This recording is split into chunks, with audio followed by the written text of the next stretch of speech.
Raġel baqa' jinżamm arrestat wara li allegatament żammu aggredixxa sesswalment lil mara li tagħmel il-messaġġi fl-appartament tiegħu.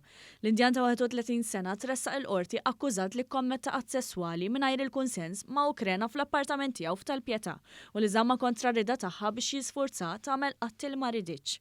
Il-pulizija rċivew rapporti s-sibt mill-mara li l-akkużat sakkara fl-appartament tiegħu u messa b'mod mhux xieraq meta marret biex tagħmillu l-massaġġi. L-akkużat wieġeb li mhux ħati għall-akkuża miġjuba kontrih u baqa' jinżamm arrestat. Charles Zabela, sprejer tal-karozzi ta' 44 sena mill-Mellieħa, tressaq il-qorti akkużat li bih karozza li ġie fdat biha biex isewwi. Huwa wieġeb li mhux ħati għall-akkużi ta' miżappropriazzjoni tal-karozza u li froda lil sida u anke lil minxtra. Fil-qorti ġie spjegat kif il-pulizija irċivit rapport mingħand is-sit tal-karozza li l-karozza tiegħu inbjat mir-raġel li suppost kellu jsewwiha.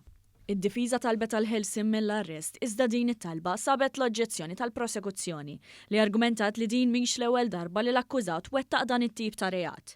Il-qorti tat il-ħelsien mill-arrest lill-akkużat fuq depożitu ta' 2500 euro u garanzija personali ta' 3000 euro.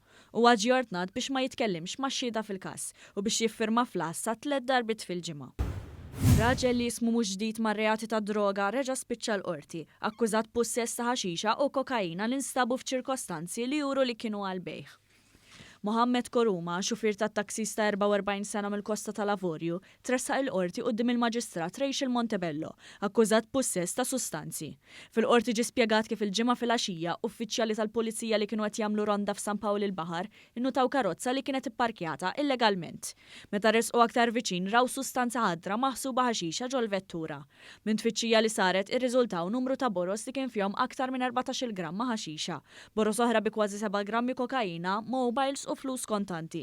L-akkużat wieġeb li mhux ħati u saret talba għal ħelsien mill-arrest.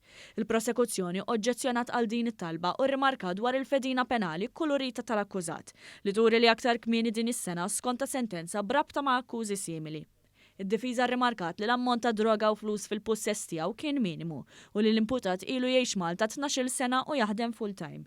Il-qorti laqat it-talba l-ħelsien mill-arrest bil-kondizzjoni li l-imputat jiddepożita l-passaport u l-karta tal-identità tiegħu u jiffirma flas sa 3 darbit fil-ġimgħa. Huwa nħeles fuq depożitu ta' 4,000 euro u garanzija personali ta' 5,000 euro.